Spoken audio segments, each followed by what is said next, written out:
अरिहन्ताणं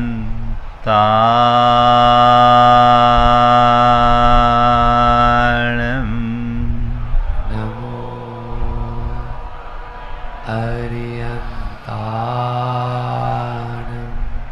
नमो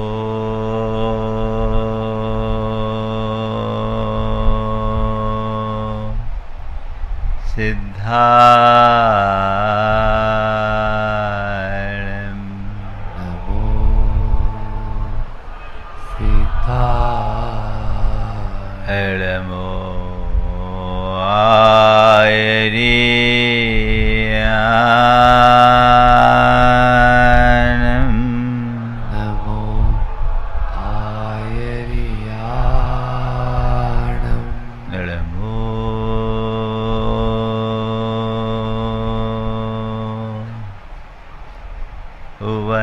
उवज्झाय नमो उवध्यायाणं नमो लोये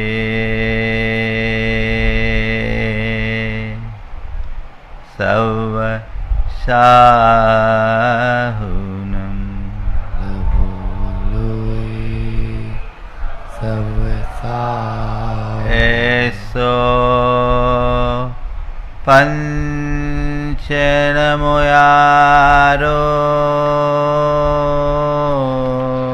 ऐसो पंचे नमो यारो सवपाव पणाशनो सब पाव अनासिनो मंगलालं च सवेसिं मंगलाणं च सवे पढ़मं होय मंगलम परमं होई मंगलम। अहिंसा परमो धर्म की जय जय जय। देवादिदेव खदराट श्री भगवान महावीर स्वामी की जय जय जय। परम पूज आचार्य गुरुवर श्री विद्यासागर जी महाराज की जय जय जय। परम पूज्य महामना मुराद प्रमासागर जी महाराज की, परम पूज्य संधान सागर जी महाराज की, मनोज्ञ मुनि संघ की। अभी आप सब डॉक्टर साहब के माध्यम से है कि चले कहाँ? अच्छा हाँ, डॉक्टर साहब के माध्यम से भावना योग का खासकर जो सामायिक का पाठ है उसकी वैज्ञानिकता के विषय में सुन रहे हैं। दरअसल सामायिक हमारी साधना का एक बहुत बड़ा आधार है। हमारा लक्ष्य ही सामायिक की उपलब्धि है। हमारे शास्त्रों में सामायिक को सर्वोच्च स्थान दिया, चाहे वो मुनि की साधना हो या एक गृहस्थ की साधना। गृहस्थों को रेखांकित करते हुए आचार्य पूज्य समंत भद्र महाराज ने दो महत्वपूर्ण बात कही कि सामायिक में निमग्न गृहस्थ कपड़े में भी मुनि जैसा हो जाता है। चेलोपसृष्ट मुनिरिव ग्रही तदा यात यति भाव। वो कपड़े से ढके मुनि की तरह यति भाव को प्राप्त कर लेता है। यानी सामायिक हमारे जीवन में साधुता लाती।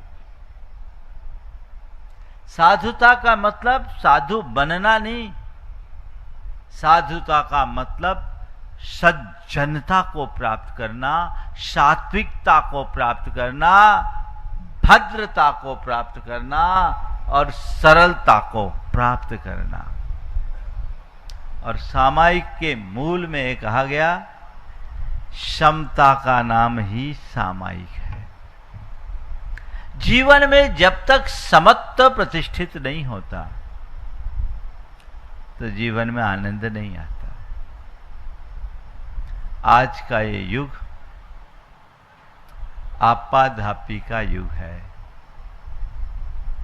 हर किसी के मन में अशांति और उद्वेग है। हर व्यक्ति तनावपूर्ण जीवन जी रहा है। अभी आपने कहा था एक शब्द सुना था ना, कौन सा शब्द सुना था? Parasympathetic mode. हम ऊपर से दिखते कुछ हैं लेकिन अंदर होते कुछ हैं। कहावत है, मुख में मुस्कान और दिल में तूफान। मुख के मुस्कान के लिए तो बहुत सारे लाफिंग सेंटर है ना, बहुत सारे लाफ्टर चैनल है जो आपको थोड़ी देर के लिए हंसा देता है। और उस हंसी में क्या होता है? आपका मन बहल जाता है।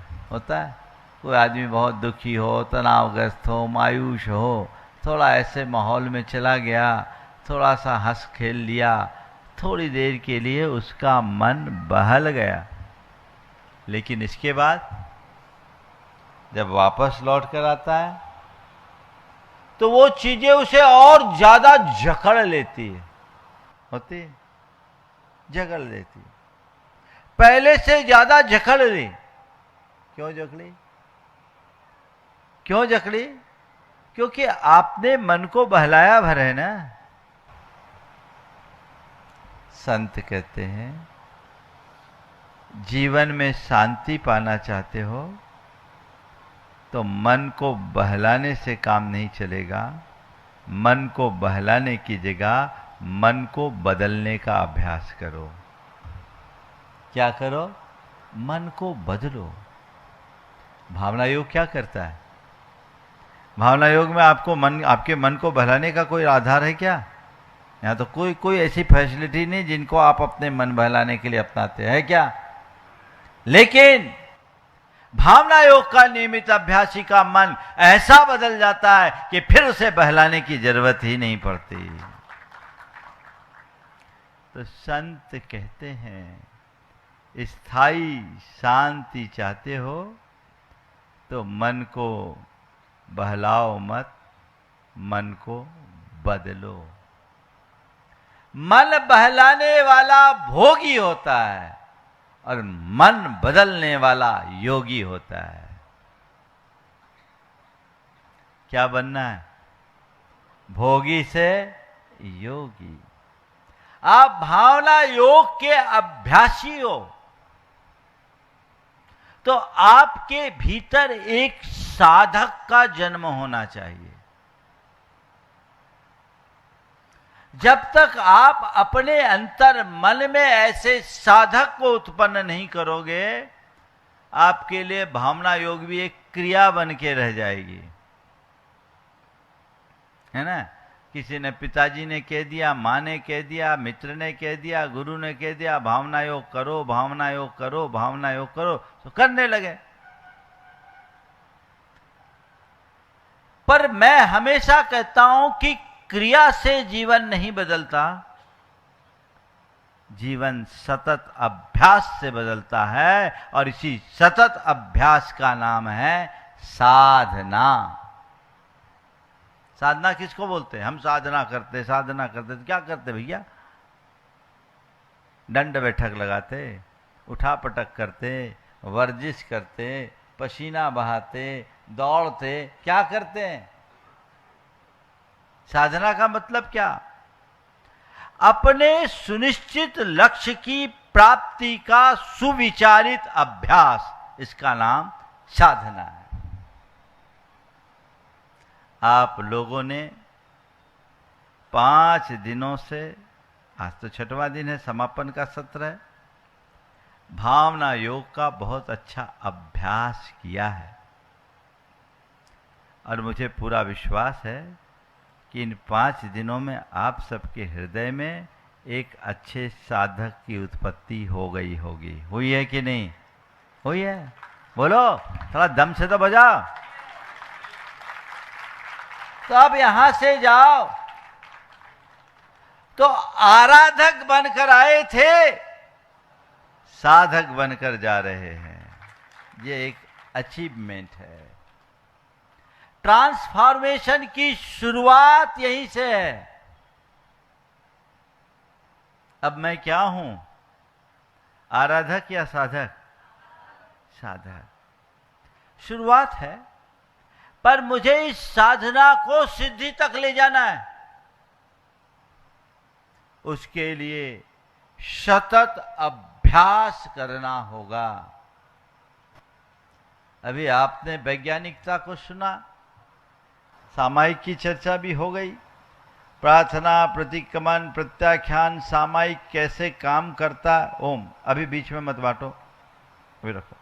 ये सब कैसे काम करता है, आपने इसे भली भांति जान लिया। जाना कि नहीं जाना? और अभी आने वाले दिनों में आपकी क्लासेस भी चलेगी और जान लोगे। एक चीज रह गया, ऊर्जा प्रवाह, उसका मैं निचोड़ बता देता हूं। ऊर्जा प्रवाह, इसकी भी वैज्ञानिकता है। इससे माइंड बॉडी का कनेक्शन होता है और ये कहलाता है एक्टिव विजुअलाइजेशन मेडिटेशन।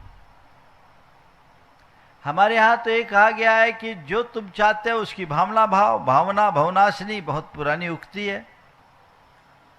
तुम जैसा देखोगे, जैसा सोचोगे, जैसा महसूस करोगे, वैसा तुम्हारा जीवन बनता है। यद भावते तद भवति, या भाव संभूता क्रिया।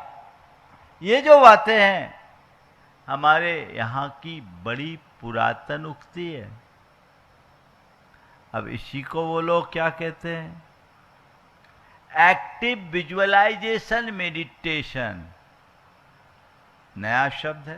अभी डॉक्टर साहब ने बहुत अच्छे तरीके से बात की। आज बहुत दुर्भाग्य है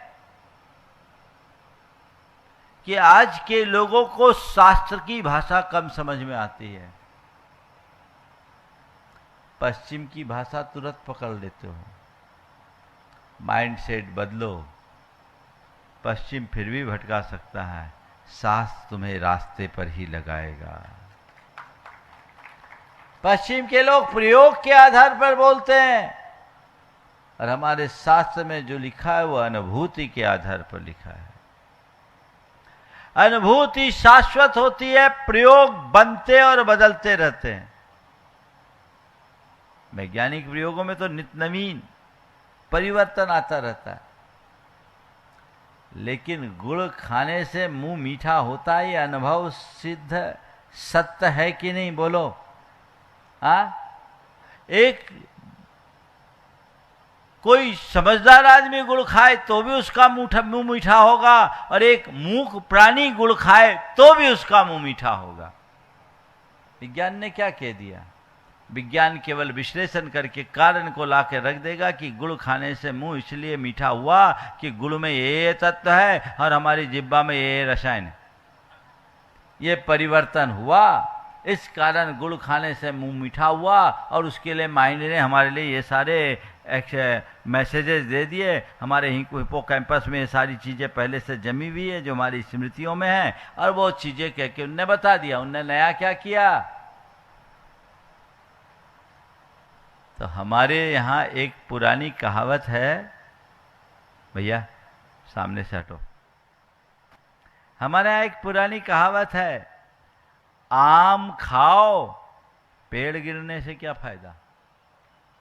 क्या कहते हैं? आम खाओ पेड़ गिरने का क्या काम। अरे भावना योग करो, उसमें डूब जाओ, आनंद लो, जीवन को बदल लो। ये सारे कारण तो पेड़ गिरने के हैं, जितनी बातें आपको बताई गई। लेकिन क्या करें, आप लोगों की आदत अब पेड़ गिनने की हो गई, तो मैंने भी कहा गिनो पेड़ कितना गिनने हैं, जितने चाहिए उतने मिलेंगे, कोई संशय की बात नहीं। बात समझ में आ रही है ना? आप सब भावना योग को अच्छे से आत्मसात कीजिए, उसका अभ्यास अपने जीवन में अच्छे से कीजिए, इसके सिद्धांतों को अच्छे तरीके से पढ़िए। पुस्तकें आपको उपलब्ध हो गई, और अभी और एक पुस्तक जो अभी चल रही है वो आपके लिए तैयार हो रही है, बहुत जल्दी वो पुस्तक आएगी, उसमें परिपूर्णताएं आ जाएगी। इनकी व्यवहारिकता, इनकी वैज्ञानिकता, इनकी मनोवैज्ञानिकता, इनकी जो तार्किकता, उसको समझिए। और किसी के बीच जब भावना योग की बात रखनी हो तो पूरी दृढ़ता और मजबूती के साथ रखिए, पूरे आत्मविश्वास और कॉन्फिडेंस के साथ रखिए, इस तरीके से रखिए कि सामने वाले की अवधारणा परिवर्तित हो जाए। वो भावना योग के इस विज्ञान को न केवल स्वीकारे, अपितु उसके हृदय में भी ऐसा विश्वास जग जाए कि खुद भावना योग करने के लिए प्रेरित हो जाए। ये जिम्मेदारी आप सबकी है। हमें भावना योग को जगत व्यापी बनाना है। ये शुरुआत है, मुझे मालूम है अभी तो गंगोत्री है, थोड़े दिन में गंगा बनने वाली है, और फिर अंत गंगा सागर में होगा। गंगोत्री से गंगा, और गंगा से फिर गंगा सागर। बिना गंगोत्री के गंगा सागर तक पहुंच पाना असंभव है। आप सब लोग भाग्यशाली हो कि भावना योग के प्रारंभिक चरण से जुड़े हो।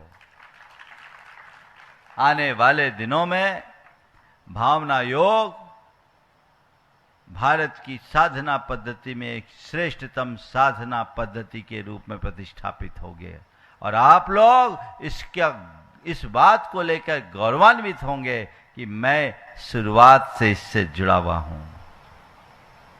अब आपका काम है, जुड़ तो गए हैं, अब क्या करना है? जोड़ना है, और जोड़ने के लिए क्या करना है? जुटना है। जुड़िए, जोड़िए, जुटिए और जुटाइए। जुड़ गए, जोड़िए। आप कोशिश कीजिए अधिक से अधिक लोग भावना योग से जुड़े, उन्हें जोड़िए। इसके लिए अपना समय निकालना होगा, आपको जुटना होगा। आप अपने दिनचर्या में से कुछ समय लोगों को भावना योग से जोड़ने के लिए दीजिए, जुटिए, और लोगों को भी ऐसा उत्प्रेरित कीजिए कि वो आपकी तरह जुट जाए। एक प्रशिक्षक कम से कम 10 को तैयार करो, और तुम लोग सब सक्षम हो, कर सकते हो कि नहीं?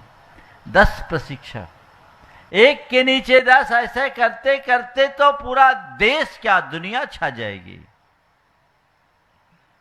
और आपको तो संकोच करना ही नहीं, अब तो आपके पास पर्याप्त सामग्री है, कोई कमी दिखती है क्या?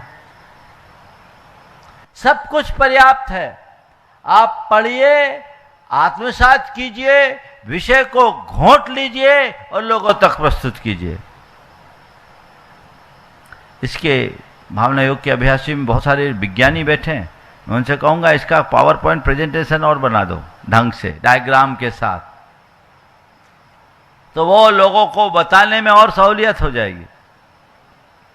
बहुत जल्दी इसकी क्लासेस तो चालू होगी, मैं 2-3-4 दिन में, इसी हफ्ता में इसकी बात करूंगा, और 21 तारीख को इसकी औपचारिक घोषणा कर दूंगा कि कब से क्लासेस चालू होगी, और क्लासेस में आपको कैसे रजिस्ट्रेशन कराना है और किस तरीके से जुड़ना है। ऑनलाइन क्लासेस आपको मिलेगी ताकि आप भावना योग के सिद्धांतों को अच्छे तरीके से समझ सके और कालांतर में औरों को समझा सके।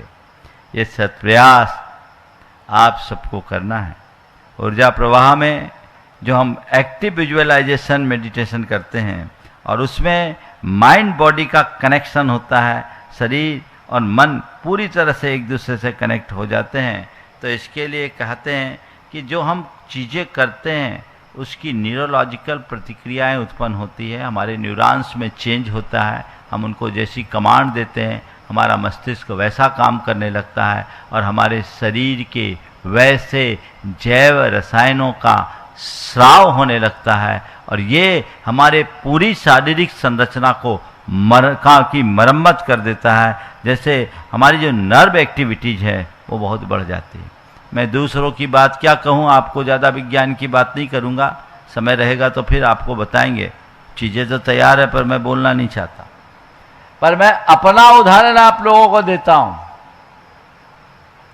मेरा ये हाथ देख रहे हो, कई बार देख चुका हूँ। मेरा ये हाथ देखते हो ना, अभी दोनों हाथों में कोई अंतर दिख रहा है क्या? देखो तो, कहीं से नहीं है ना।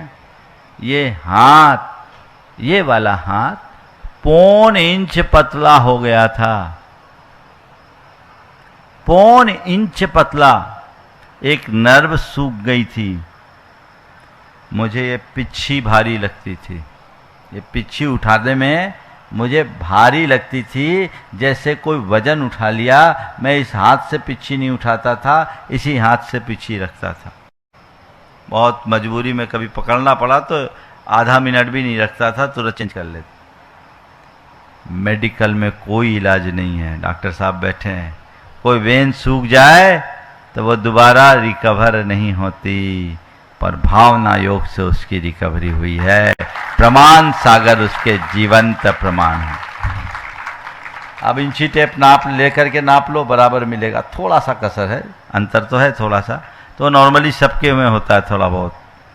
और अब मेरे इस हाथ में इस हाथ से ज़्यादा स्ट्रेंथ है कि स्लोच में इस हाथ से ज़्यादा करता हूँ, इससे कम करता हूँ।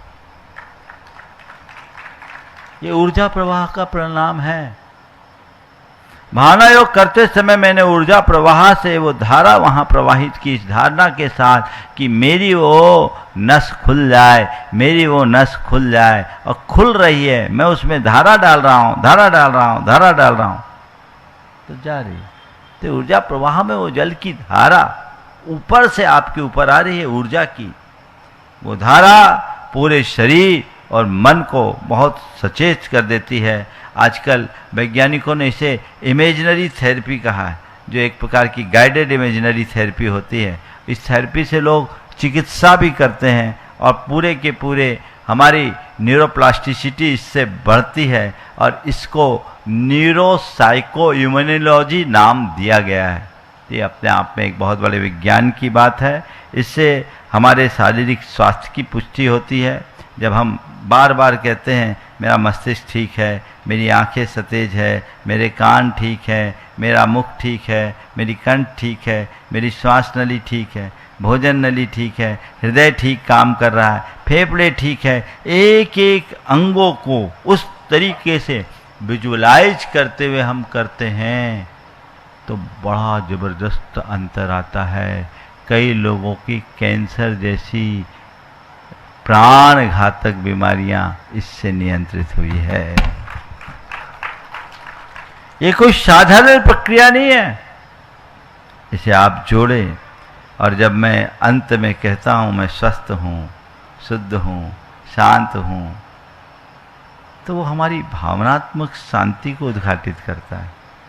उससे हम भावनात्मक रूप से अपने आप को सक्षम करते हैं, और फिर वही सहज शांत स्वस्थ चेतन आत्मा मैं हूँ, इस अनुभूति के साथ सोहम की बात आती है, तो हमारे लिए पूरी तरह स्वस्थता की अनुभूति देता है, और तनाव से मुक्त करके हमें बहुत अधिक सचेतन और आत्मा से जोड़ देता है। हमारा संपूर्ण शरीर ऊर्जामय होता है, और हमारे मन मस्तिष्क में अतिरिक्त ऊर्जा का संचार घटित होता है, जो हमारे जीवन को आमूल चूल परिवर्तित कर सकता है। तो ये भावना योग पूरे आज 6वां दिन है, शिविर का समापन। आप बहुत सारी चीज़ें लेकर के यहाँ से जा रहे हैं। आप ऐसे ही लेकर के जाएं, और लेकर के जाए नहीं, अब क्या करना है, इसे फैलाना है, बांटना है। आज इसकी ज़रूरत है, पूरे विश्व को इसकी ज़रूरत है। सब बीमार हैं, तो बीमार लोगों को स्वस्थ करने के लिए ये बहुत ज़रूरी है। इस भावना योग में जितने प्रतिभागी आए, मैं उनको आशीर्वाद देता हूँ।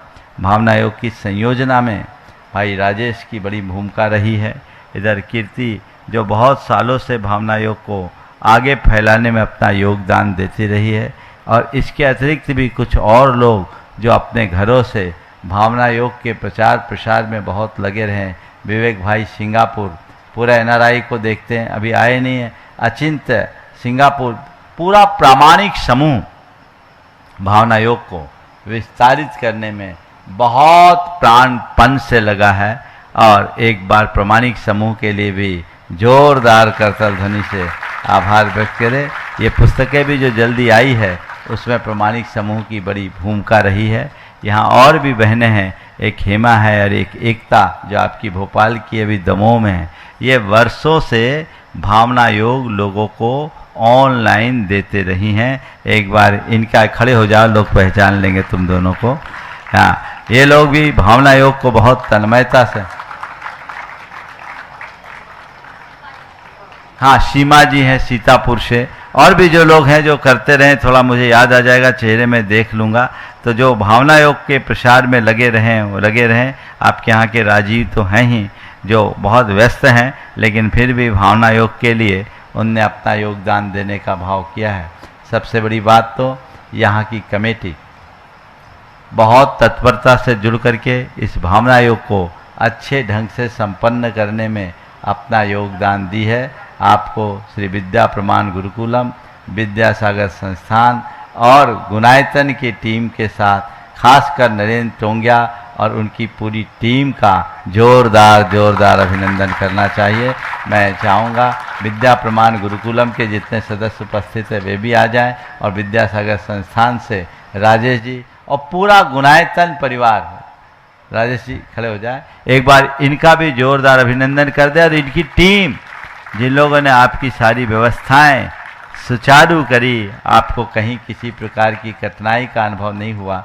हमें अच्छा कार्य करने वाले को हमेशा उत्साहित करते रहना चाहिए।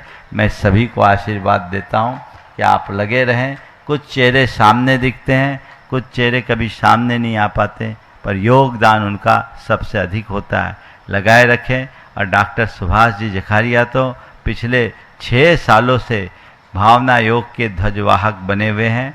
वे अपने स्तर पर भावना योग के प्रचार प्रसार के लिए कृत संकल्पित रहे हैं, और इस बार भावना योग के वैज्ञानिकता को उन्होंने जिस रूप में रेखांकित किया है वो बहुत प्रशंसनीय है। आने वाले दिनों में मैं चाहूँगा कि उनके माध्यम से भावना योग की जो ऑनलाइन क्लास है वह आप सब तक पहुँचे, और आप लोग इसी तरीके से लाभान्वित होते रहें।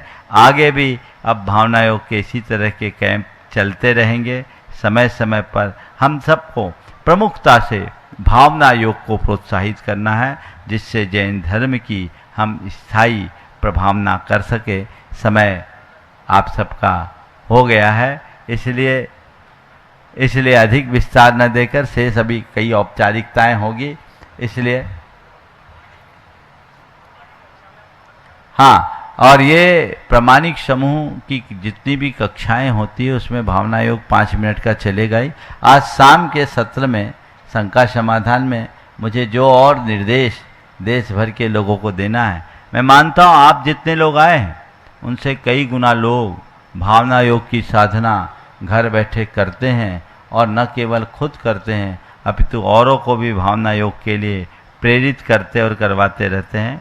वो उन लोगों को चूँकि इस बार ऑनलाइन की कोई सुविधा नहीं थी इसलिए वो वंचित रहे हैं, लेकिन उन तक भी मुझे जो संदेश देना है मैं दूंगा।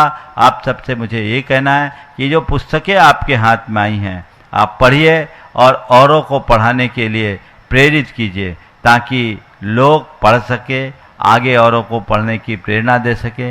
ये पुस्तकें बहुत बड़ा परिवर्तन खड़ा कर सकती है, इसलिए आप खुद पढ़िए, औरों को पढ़ने के लिए प्रेरणा दीजिए। हमारे पास अभी एक पाइपलाइन में जो पुस्तकें हैं, मुझे लगता है भावना योग पर 5 पुस्तकें तैयार होगी जो मेरे माइंड में हैं, और वो भावना योग को एक बड़े जीवन दर्शन के रूप में प्रस्तुत करेगी, जिसमें भावना योग को आप पढ़ने के बाद आप जानेंगे कि भावना योग केवल एक धार्मिक क्रिया या कोई आध्यात्मिक अभ्यास नहीं है। इसके पीछे एक सुविचारित दार्शनिक पृष्ठभूमि है और भावनात्मक परिवर्तन का आधार है, साथ ही जिसमें विज्ञान और मनोविज्ञान का भी पूर्ण संपुट और संबल है। हम उसे ठीक तरीके से समझकर जब प्रस्तुत करेंगे तो मुझे पूर्ण विश्वास है कि ये भावना योग आने वाले दिनों में सारी मानव जाति के कल्याण का एक सबल आधार बनेगा। सभी लोगों को मेरे बहुत बहुत आशीर्वाद। संघ की तरफ से भी महाराज जी भी आप लोगों के लिए हमेशा मार्गदर्शन देते रहते हैं। हम तो कुछ करते नहीं, ये लोग मिलजुल करके काम कर लेते हैं तो हमारा काम हल्का हो जाता है। तो ऐसे ही सब करते रहें और काम आगे बढ़ाते रहें। हमारा एक लक्ष्य होना चाहिए। भावना योग के सभी अभ्यासियों से कहूँगा, अपने भीतर एक साधक को जन्म दो और मान सम्मान की चाह से मुक्त होकर ये काम करो। हम छोटी उपलब्धि को कभी न देखें, बड़े लक्ष्य से प्रेरित होकर काम करें। इन सब आशा अपेक्षाओं से मुक्त होकर आप अगर कोई काम करेंगे तो आपको जो आनंदानुभूति होगी वो अकथनीय होगी। हम लोग बहुत कमज़ोर हैं। हम खुद से एप्रिसिएशन चाहने की जगह औरों से एप्रिसिएशन चाहते हैं। ये हमारी बहुत नादानी है। मैं अगर कोई कार्य करता हूं तो मुझे उसका मूल्यांकन खुद करना चाहिए और संतुष्टि मेरे भीतर होनी चाहिए। मुझे तब होती है जब मेरे कार्य की कोई सराहना करे। यानी मैं भीतर से बहुत कमज़ोर हूं, मेरा काम कमज़ोर है। मैं चाहता हूं कि मेरे काम में दूसरे संतुष्टि दे, तब मैं उस काम को सही मानूंगा। यह अवधारणा गलत है। इस अवधारणा को आज से त्याग दो। मैं जो भी काम करूंगा विचार पूर्वक करूंगा, विवेक पूर्वक करूंगा और पूरी तरह और ताकत से करूंगा। परिणाम भी अच्छा निकलेगा। और अगर परिणाम कदाचित बिगड़ता है तो हताश होने की जगह उसे और अच्छा करने का प्रयास करूंगा। ये प्रयास करो। औरों से कोई कॉम्प्लीमेंट की जरूरत नहीं है। कमेंट आ जाए तो सुधार लूंगा। समझ गए? और ये ध्यान रखना, कॉम्प्लीमेंट कम मिलते हैं, कमेंट ज़्यादा आते हैं। तो हमें कॉम्प्लीमेंट चाहिए ही नहीं। कमेंट हमें संवारेगा, कॉम्प्लीमेंट तो हमें बिगाड़ सकता है और कुछ हो या ना हो मेरे अहम की पुष्टि करके मेरा पतन कर सकता है। इसलिए एक लक्ष्य रखिए। साधक शब्द बहुत ऊंचा शब्द है। अपने भीतर जिसने उसे साध लिया उसके जीवन का कायाकल्प हो गया। और यही करना चाहिए, तभी हम सच्चे अर्थों में धर्म का चरम और परम आनंद ले सकेंगे, अपने जीवन को बेहतर बना सकेंगे।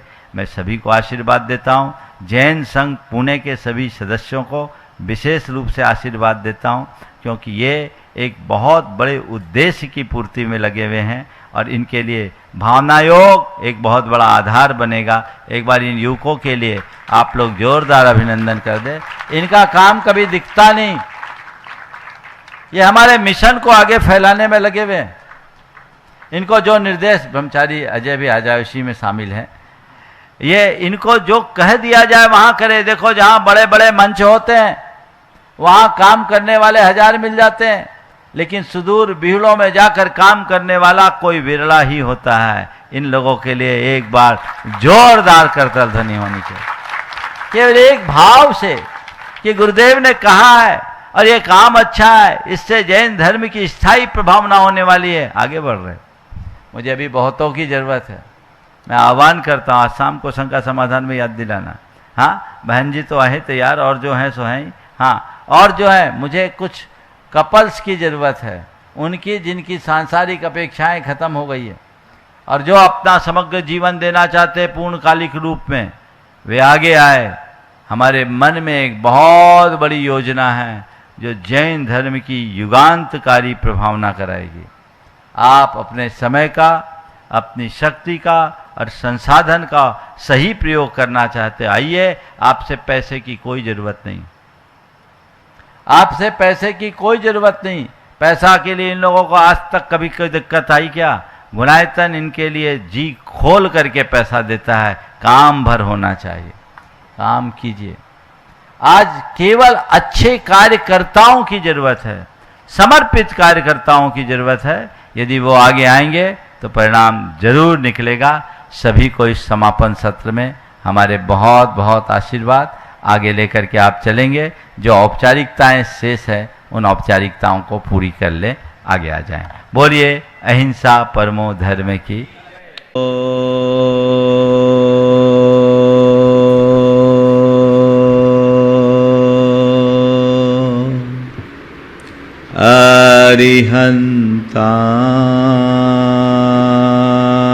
अरिहन्ताणं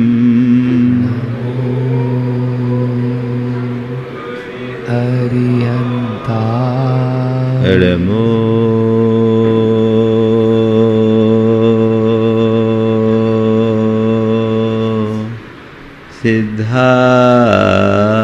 सिद्धारणं नमो सिद्धारणमो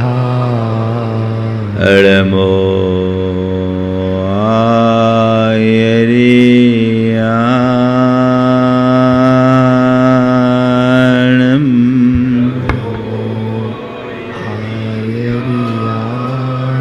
रमो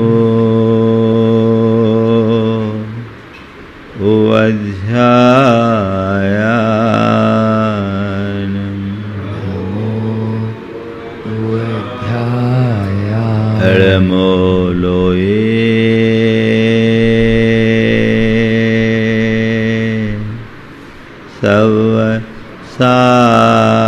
सवसाहुनं नमो लोये सवसाहुनं ऐसो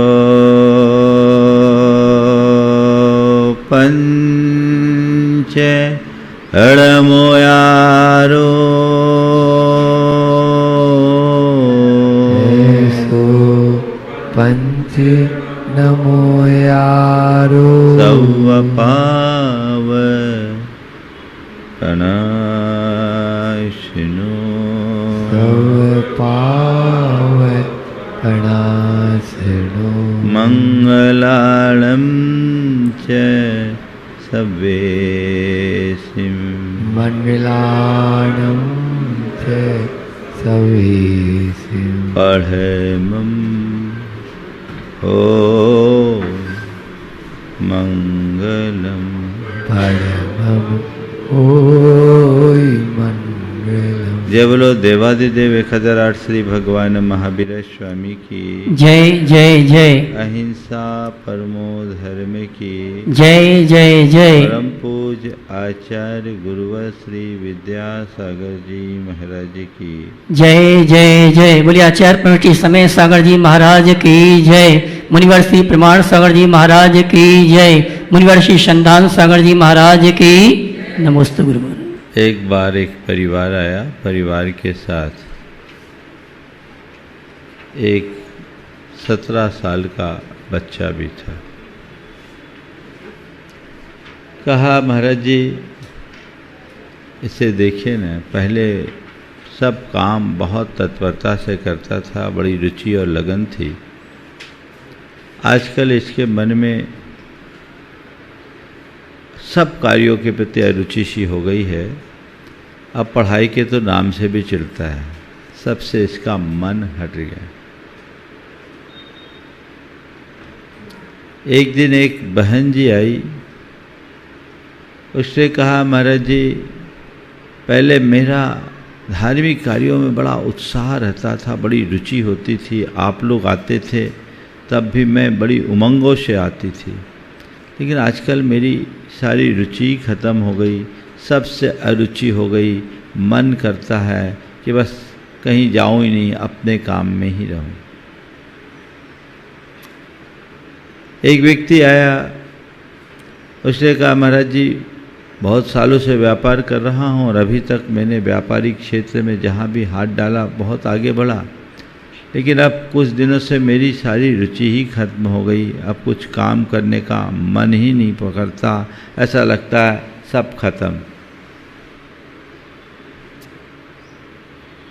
एक बार एक साधक ने कहा कि पहले मैं अपनी साधना में बड़ा उत्साह रखता था, मेरी बड़ी प्रगाढ़ रुचि रहती थी, अब न तो सामायिक में मन लगता है, और न ही कुछ अध्ययन साधना आराधना करने की मेरी कोई रुचि रह गई।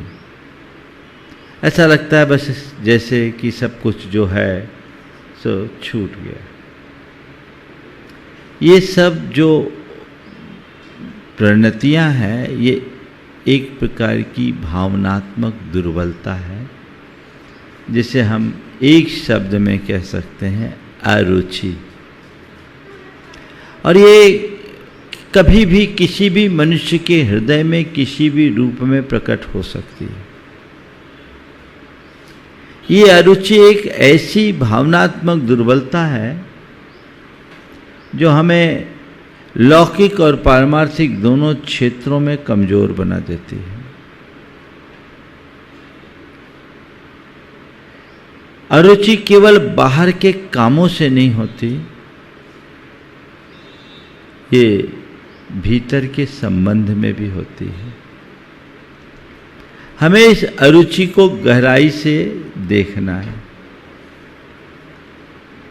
आज हम अरुचि के स्वरूप को, उसके कारण को और परिणाम को समझते हुए उसके समाधान का रास्ता खोजेंगे। सबसे पहली बात है मन हट जाए। किसी भी काम से मन का हट जाना। लोगों के साथ ऐसा होता है, जहां मन है वहां काम नहीं, जहां काम है वहां मन नहीं। कोई काम है तो मन नहीं लग रहा है, और जहां मन है वहां कोई काम ही नहीं है। ऐसे लोग होते हैं ना बहुत सारे। अरे कौन करे। ये अरुचि के लक्षण है। हर व्यक्ति के जीवन में ऐसा घटता है। कई कार्य जो होते हैं बड़े रुचिपूर्वक करते हैं, कुछ कार्य होते हैं जो मन मार करके करते हैं। प्राय लोगों को लौकिक कार्यों में तो रुचि दिखती है, धार्मिक कार्यों में लोगों की अरुचि होती है। धार्मिक कार्यों में उनको ठेल ठेल के भेजना पड़ता है, और दुनियादारी के कामों में तो वो अपने आप 4 पांव से दौड़ जाते हैं। ये अंदर की अभिरुचि को दर्शाती है। अगर आपका कार्य है और मन नहीं है तो समझ लेना अरुचि है। ये अरुचि आपको आगे नहीं बढ़ने देगी, इसे हमें देखना है। आप किसी भी क्षेत्र में आपके अंदर का उत्साह कायम रहना चाहिए, वो बना रहना चाहिए। दूसरी बात, कभी कभी जब अरुचि होती है तो जो हमारा कर्तव्य है वही हमें बोझ लगने लगता है। जो पहले बहुत सहजता में करते थे अब भार लगने लगता है। यह अरुचि की निशानी है ना। एक बार बिहार करके आए, थोड़ा लेट हो गए, सामायिक का समय था। एक महाराज ने कहा, गुरुदेव के साथ की बात है, एक महाराज ने कहा आप सामायिक भी करनी पड़ेगी। क्या? सामायिक भी करनी पड़ेगी। गुरुदेव ने कहा सामायिक भी करनी पड़ेगी, ये तुम्हारी अरुचि को दर्शाता है। सामायिक करनी है, ये तुम्हारा उत्साह होना चाहिए। क्या होता है? अंदर की रुचि जब जगती है तो कोई भी काम हमारे लिए सहज हो जाता है, और रुचि नहीं तो वही भार हो जाता है। हम लोग करते हैं, हम प्रवचन करते हैं, रुचिपूर्वक करते कि अरुचि से करते? रुचिपूर्वक करते तो हमारे लिए सहज है। अरे यार अब प्रवचन भी करना पड़ेगा, है ना। अब बताओ, तुम लोगों की तो साप्ताहिक छुट्टी होती है, यहाँ तो एक दिन की छुट्टी नहीं है। एक आध दिन कहो तो आप लोगों का मन आगे पीछे होने लगता है। हाँ? क्या होगा? ये अरुचि है। अगर काम सहज दिखे तो समझना अरुचि है, और काम भार दिखने लगे तो समझ लेना अरुचि है। जो भी काम करो रुचि पूर्वक करो, भार भी सहज हो जाएगा, और अरुचि होगी तो सहज काम भी भार बन जाएगा। सीधी सी बात है। रुचि पूर्वक करो, रुचि जगाओ, बड़ा बड़ा बोझिल काम भी सहज हो जाएगा। मन मार कर नहीं, मन बना कर करो। मन को तैयार करो उत्साह से। आप कह दिया, सामने वाले ने कह दिया, तो करना पड़ रहा है। मन तो नहीं था, लेकिन अब क्या करे, कोई उपाय भी नहीं है। ऐसा क्यों? अंदर से सहज स्वीकृति का भाव होना चाहिए। अरुचि में आनंद नहीं, अरुचि जीवन को बोझिल बनाती और रुचि जीवन को भार मुक्त करती है। तो अरुचि से रुचि की ओर मुड़ने का प्रयत्न करो। अपने अंदर की रुचि जगाइए, जिससे जीवन की दिशा बदले, दशा बदले। और जब ऐसी अरुचि होती है तो फिर भाव शून्यता भी हो जाती है। अपने संबंधों में कोई रस नहीं होता, न प्रेम, न उत्साह, न कोई किसी तरह की रचनात्मकता। बस कर रहे हैं सो कर रहे हैं। अंदर का रस ना हो तो रस के अभाव में चीजें प्राणहीन बन जाती है। बोलो, बिना स्वाद का भोजन अच्छा लगता है क्या? हाँ? और अरुचि होने पर स्वादिष्ट पदार्थ भी तुम्हारे लिए रुचिकर नहीं लगते, और रुचि रहने पर बेस्वाद वस्तु भी रुचिकर लग जाती है। रुचि को जगाने के लिए मन में भूख जगनी चाहिए। अपने जीवन का अनुभव थोड़ा सा पीछे जाओ। जोर की भूख लगी हो और माँ से कहा कि भोजन दे दो, बेटा रुक जा, सब्जी तैयार हो रही है, अब तो ऐसे ही थोड़ा दे दो। और माँ ने रोटी दी है और किनारा तोड़ तोड़ करके खा लिया बिना सब्जी के, और बड़ा आनंद से खा रहे हैं। है अनुभव? क्यों? अंदर भूख है। और जब पेट भर जाए तो रसगुल्ला भी रुचिकर नहीं लगता। पेट भरने के बाद नहीं, तुम्हारे मन में भूख होनी चाहिए। भूख, पिपासा, ये तुम्हारे अंदर रुचि जगाती है, और जो भूख खत्म हो जाने पर रुचि मर जाती है। तो जो भी काम करो उसके प्रति प्रबल चाह होनी चाहिए, इच्छा होनी चाहिए, तो वो तुम्हारे लिए उसकी पूर्ति करेगी। उससे जीवन में समरसता और सरसता आती है। आपस में बात भी कर रहे बिना मन के, काम भी कर रहे बिना मन के, भोजन कर भी रहे हैं बिना मन के, करा भी रहे हैं बिना मन के, तो क्या होगा? सब शून्य होगा। ये अरुचि के लक्षण। और फिर जब ऐसी अरुचि होती है तो ऐसे व्यक्ति का अपनी आत्मा से भी कोई लगाव नहीं होता। आध्यात्मिक क्षेत्र में तो फिर रुचि के अभाव में कुछ होता ही नहीं है ना। सब कर लिया, अब बस सामायिक करनी बाकी है। ये बस जो लग गया ना, खत्म। ये बस क्यों? किसके बस में हो? लगता है, आता है सबके प्रैक्टिस में ये चीजें आ जाती है। अरे अब बस ये और कर ले, बस ये और कर। बस नहीं, अभी तो करना है, करके ही दम लेना है। मैंने ऐसे बहुत लोगों को देखा, इन दिनों मेरे संपर्क में आए, जो ऐसे लोग जो लगातार 24 घंटे काम कर रहे, 24 घंटे लगातार काम कर रहे, कई बार तो और ज्यादा समय। चर्चा में करके ही दम लेंगे। क्या? करके ही दम लेंगे। क्यों? क्रिएटिव काम में अगर रुकावट आ जाए तो काम की गति रुक जाती है, और जिसके अंदर रचनात्मक कार्यों के प्रति रुचि होती है वो कभी थकता नहीं, वह कभी थमता नहीं। सोने से पहले इसका अनुभव कीजिए कि आज मैं रुचि से भरपूर रहा, मेरा दिन पूरा रुचिपूर्वक बीता।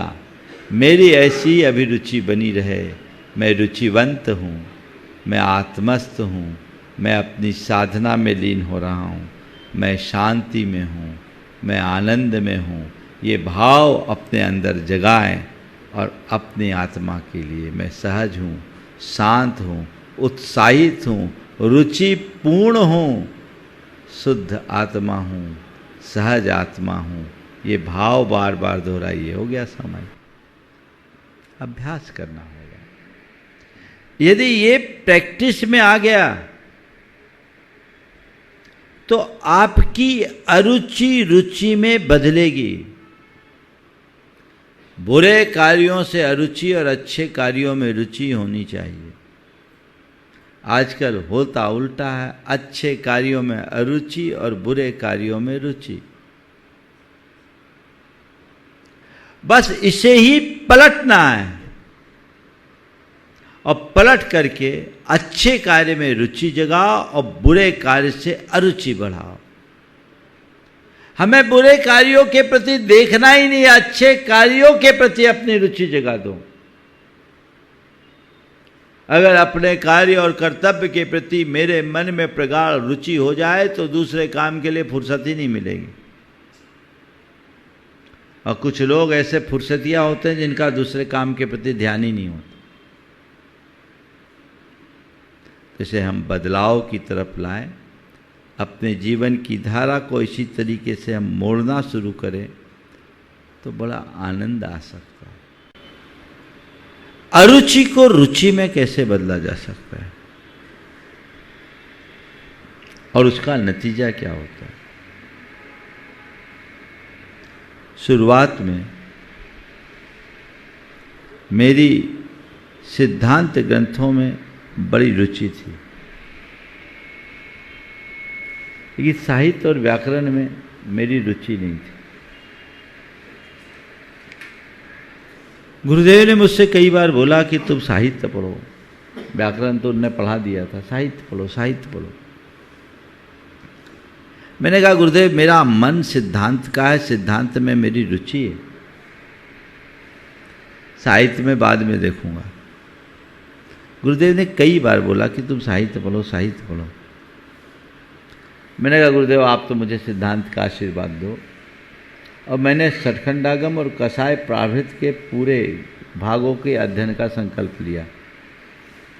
मेरी रुचि थी तो मैंने सठखंडागम के 6 खंड, धवला की 16 पुस्तक, महाबंध की 7 और जय धवला की 16 पूरे अच्छे से लगन पूर्वक पढ़ लिया। और न केवल पढ़ा, उसमें मेरी रुचि थी तो उस पर अधिकार भी प्राप्त कर लिया। लेकिन साहित्य और व्याकरण के प्रति जो अरुचि थी, मैंने उसमें अनुत्साह प्रकट किया। गुरुदेव ने कुछ नहीं कहा, आशीर्वाद दे दिया। बाद में लगा कि मैं इसमें पिछड़ गया, कच्चा रह गया। अगर गुरुदेव की बात मान ली होती तो सिद्धांत में मेरी स्वाभाविक रुचि थी, साहित्य और व्याकरण के क्षेत्र में भी मैं वैसा ही अधिकारपूर्ण पांडित्य प्राप्त कर लेता। रुचि के अभाव में मैं रह गया। लेकिन अब मेरे मन में ऐसी रुचि जगती कि नहीं, जहाँ मैं रह गया उसे भी मुझे पूरा करना है। और मन करता है अब मैं साहित्य पढ़ूं, अब मैं व्याकरण में और गहराई में उतरूं, ऐसा मन करता है। और मन जग जाए, व्यक्ति लग जाए तो सब काम हो सकता है। तो कभी कोई किसी कार्य में तुम्हारी अरुचि हो, उस अरुचि को भी रुचि में बदला जा सकता है यदि उसके प्रति हित बुद्धि हो। अपने मन में हित की भावना बदलती है। मूलभूत कार्यों के प्रति अपनी रुचि स्थिर होनी चाहिए। बाकी चीज़ों में समय समय के अनुरूप परिवर्तन आता है और परिवर्तन के लिए हमें कुछ न कुछ आलम्बन बदलना पड़ता है। एक सा भोजन करते करते आपकी भोजन से रुचि कम हो जाती है, इसलिए भोजन का जायका भी आप रोज़ बदलते हैं, चीज़ें भी बदलते हैं। ऐसे जीवन व्यवहार में बहुत सारे आलम्बन रोज़ बदलने पड़ते हैं, पर मौलिक कार्य क्षेत्र में अपनी रुचि बनी रहनी चाहिए, वो बदलनी नहीं चाहिए। भावना योग हमें यही सहायता देगा और ऐसी सहायता के बल पर हम अपने अंदर वो स्थिरता ला सकते हैं। 5 मिनट में अरुचि को रुचि में परिवर्तित करने का हम अभ्यास करेंगे। आंखें बंद करें।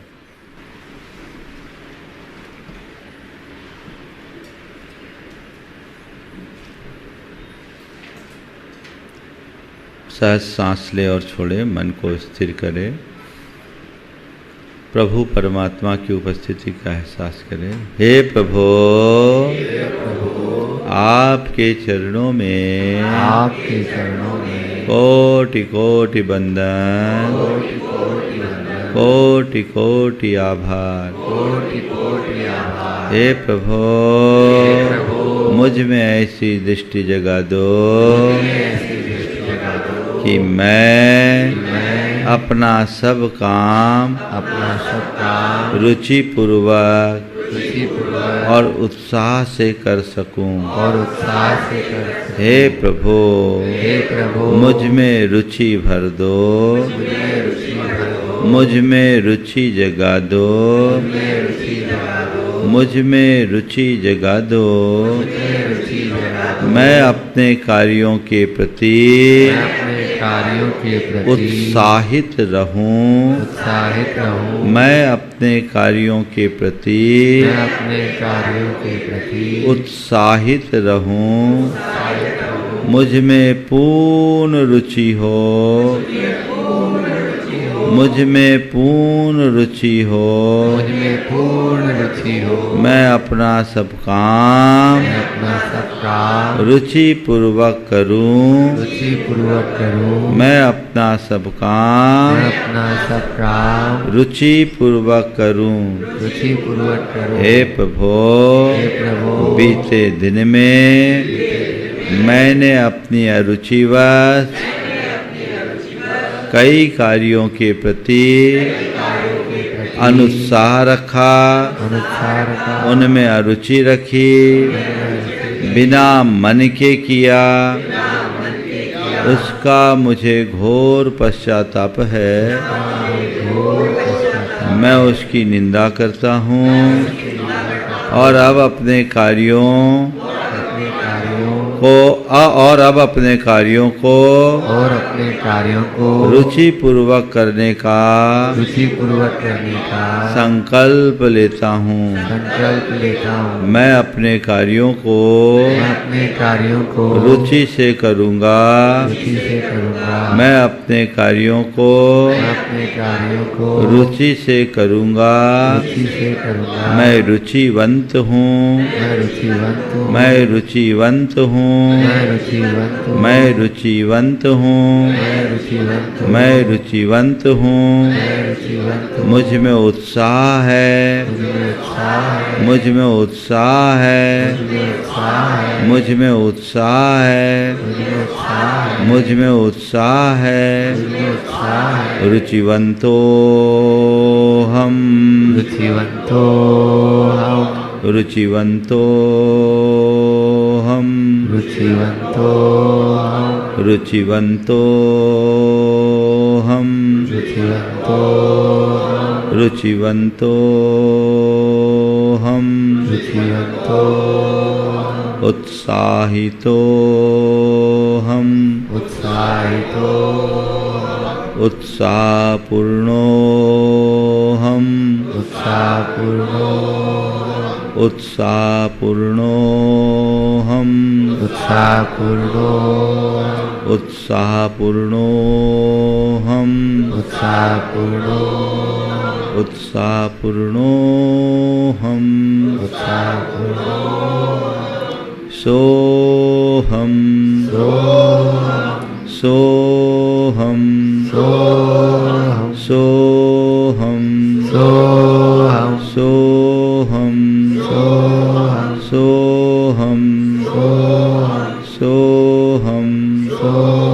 सोहम। सोहम। सोहम। सोहम। सोहम। सोहम। सोहम। सोहम। सोहम।